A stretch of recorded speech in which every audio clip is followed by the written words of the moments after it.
आप लोग कौन है भाई? Sorry sir, we are anti corruption bureau. हमारे पास रेड करने के ऑर्डर्स हैं। ऑफिसर्स सर्च, जब तक ये रेड खत्म नहीं हो जाती कोई घर छोड़ के जाएगा नहीं। सारे फोन बंद करो। घर के हर एक कोने की अच्छे से तलाशी लेना।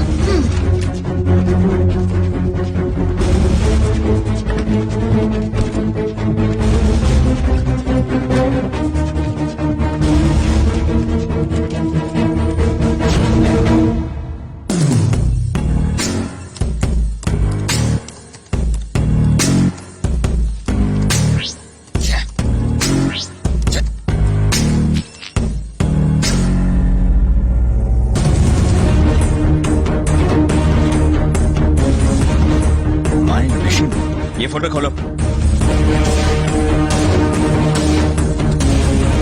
ये अटल बिराज जी। सर, इसका बहुत बड़ा रैकेट है सर। बहुत से ऑफिसर्स इसके रैकेट में काम करते हैं। करप्शन का जहर पूरे सिस्टम में फैला चुका है ये। हमारे डिपार्टमेंट के कई सारे ऑफिसर्स इसके गैंग का हिस्सा बन चुके हैं। इसने दुकान खोल रखी है sir. Oh my God. Sir, हमें जल्द से जल्द। हाँ राजीव। राजीव सर, मैं आपको फोन करता हूँ। इस लिस्ट में अपना नाम देखकर चौंक गए ना? तुम दोनों ही नहीं, इस राज्य के 574 ऑफिसर्स ऐसे हैं जो ये जानते ही नहीं कि वो ऑफिसर कैसे बने। यही है हमारे बलदेव सहाय का मिशन। कौन सा मिशन? सावधान! विश्राम! सावधान! अच्छा तुम हो। तुम्हारे घर पर मैंने फोन किया था, देखा मैंने। Physical test, written test, oral test सब में पास हो। मतलब मेरा सिलेक्शन पक्का है ना सर? लेकिन तुम्हारा नसीब खराब है। क्या कर सकते हैं? क्या हुआ सर? देखो, टैलेंट से कुछ नहीं होता। ये सब तो फॉर्मेलिटी की बातें हैं। असली टेस्ट तो अब होगा, वो भी 20 लाख रुपए देकर। कल ही नया रेट फिक्स हुआ है। हाँ, सुनने में थोड़ा ज्यादा है। देखो बलदेव, तुम्हारे पापा मेरे कलीग ही नहीं, अच्छे दोस्त भी थे। और तुम्हारी माँ मुझे घर से नाश्ता किए बिना जाने ही नहीं देती थी। और इसलिए मैंने आईजी साहब से खुद बात की और 5 लाख रुपए में बात डन कर दी। इससे ज्यादा मैं कुछ नहीं कर सकता। 2 दिन में लिस्ट निकलने वाली है, उससे पहले पैसे जमा कर दो। अब सोच क्या रहे हो? अपना घर बार बेचकर बीमार माँ का ऑपरेशन करवा रहा है। अब इतनी बड़ी रकम कहाँ से लाएगा? तुम बात नहीं समझ रहे हो। देखो, अगर तुम कोई भी नौकरी करोगे तो तुम्हारी तनख्वाह फिक्स होगी। लेकिन पुलिस की नौकरी में जितना चाहो उतना माल बनाओ। यकीन नहीं हो रहा है? अरे कल्पेश सर। यहाँ आओ। सर, तुमने भर्ती होने के लिए कितने पैसे दिए ये आप कैसी बातें कर रहे हैं सर? और अभी तक कितने कमाए हैं? देखो, इनसे डरो मत, अपने ही लोग हैं। 15 लाख रुपए सर। सच सच बताओ। 30 लाख रुपए, यही सच है। पैसे नहीं दोगे तो मैं कुछ नहीं कर सकता। सुनो बेटा, कल सुबह तुम्हारी माँ का ऑपरेशन है। अगर उसे तुम्हारी नौकरी ना मिलने का पता चला तो वो सहन नहीं कर पाएगी। आप आ गए? सुबह से आपकी माँ आपको याद कर रही थी। तुम्हें नौकरी मिली कि नहीं, इस बात से ये बहुत टेंशन ले रही थी। और इन्हें देख के हमें भी टेंशन होने लगी। नौकरी मिल गई ना बेटा? सिलेक्शन हो गया माँ? मेरा बच्चा मेरे पास आ। आज तुम्हारे पिताजी होते तो वो बहुत खुश होते। इस खराब सिस्टम से वो बहुत ही निराश थे। सिग्नल पर जो भीख मांगता है और उसी सिग्नल पर जो पुलिस वाला रिश्वत लेता है, उन दोनों में कोई फर्क नहीं। चाहे कोई भी समस्या हो तो 100 डायल करने पर पुलिस वक्त पर नहीं पहुंचती। हाँ, लेकिन 100 का नोट देने से पुलिस जरूर आती है। तुम्हें इस सिस्टम को बदलना होगा। तुम्हारे जैसा एक सिंसियर ऑफिसर अगर शुरुआत करे तो कल ये क्रांति बन सकती है। सारी दुनिया एक नई राह पर चलेगी। किस सोच में डूब गए बेटा? और क्या सोचेगा, तुम्हारे ऑपरेशन के बारे में सोच रहा है ना। चल, सब ठीक हो जाएगा। मेरी माँ का ऑपरेशन ठीक से हो जाए इसलिए प्रार्थना करना। अरे बलदेव, तेरा नाम पुलिस में सिलेक्ट हो गया है। तेरी नौकरी पक्की हो गई। भगवान,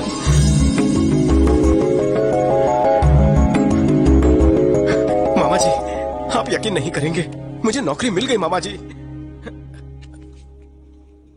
मामा जी,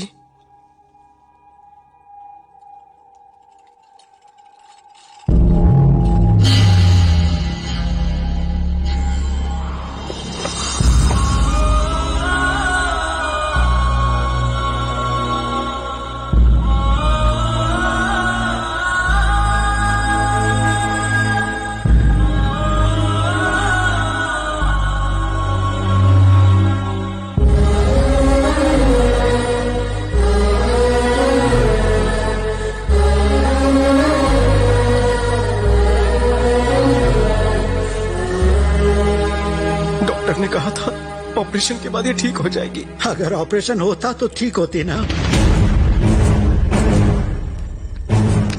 तूने ऑपरेशन क्यों नहीं किया? कॉलर छोड़ मेरा।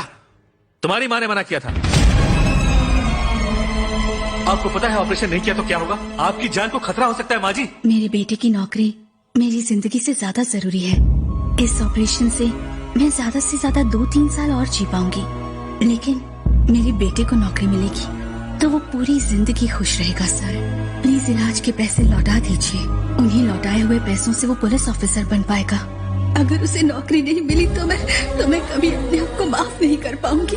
मैं आपकी बात समझ सकता हूँ, लेकिन एक डॉक्टर होने के नाते मैं ऐसा नहीं कर सकता। देखिए डॉक्टर, आप डॉक्टर है, भगवान नहीं जो आपके ऑपरेशन से मैं बच जाऊं। अगर मेरा बेटा पुलिस ऑफिसर नहीं बना तो वो जीते जी मर जाएगा। सर डॉक्टर, मैं आपके पैर पर क्या करिए।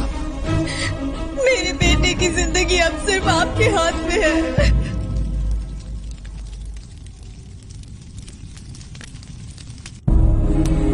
तुम्हें एक दिन बहुत बड़ा पुलिस ऑफिसर बनाऊंगी। 100 डायल करने पर पुलिस वक्त पर नहीं पहुंचती। हाँ, लेकिन 100 का नोट देने से पुलिस जरूर आती है। देखो टैलेंट से कुछ नहीं होगा। अब तक कितना माल कमाया है? बलदेव बेटा, बहुत से लोग पैसों से नौकरी खरीदते हैं, लेकिन तुम्हारी माँ ने अपनी जान की आहुति देकर तुम्हें ये नौकरी दिलवाई है। तुम्हें एक ईमानदार पुलिस ऑफिसर बनना है। जरूर बनूंगा। पुलिस के इतिहास में भी नहीं होगा ऐसा रिश्वतखोर पुलिस ऑफिसर बनूंगा। ये कैसी बातें कर रहे हो? हाँ मामा जी, खाकी वर्दी पहनने का अब मेरा एक मकसद है, करप्शन। माँ चाहती थी हर थाने में ईमानदार ऑफिसर हो, अब होगा। रिश्वतखोरी का काला बाजार बंद हो, अब होगा। बेईमान बनकर मैं ईमानदारी करूंगा। पुलिस की वर्दी रिश्वत खाने के लिए नहीं, सच्चाई से अपना फर्ज निभाने के लिए होती है। ये दुनिया को अब मैं बताऊंगा। पैसा देकर पुलिस में आने वाले पैसा वसूलने के लिए सिस्टम को करप्ट कर रहे हैं। उनके दिमाग में बसे भ्रष्टाचार का सर्वनाश अब मैं करूंगा। 100 रुपए देने से नहीं, 100 नंबर डायल करने से काम होना चाहिए। 70 साल की आजादी के बाद इस देश को भ्रष्टाचार से मैं आजाद कराऊंगा। उस दिन से वो खुद तो रिश्वतखोर बन गया, लेकिन रिश्वत के पैसों से तुम जैसे न जाने कितने ईमानदार ऑफिसर्स को पुलिस में भर्ती करवा रहा है।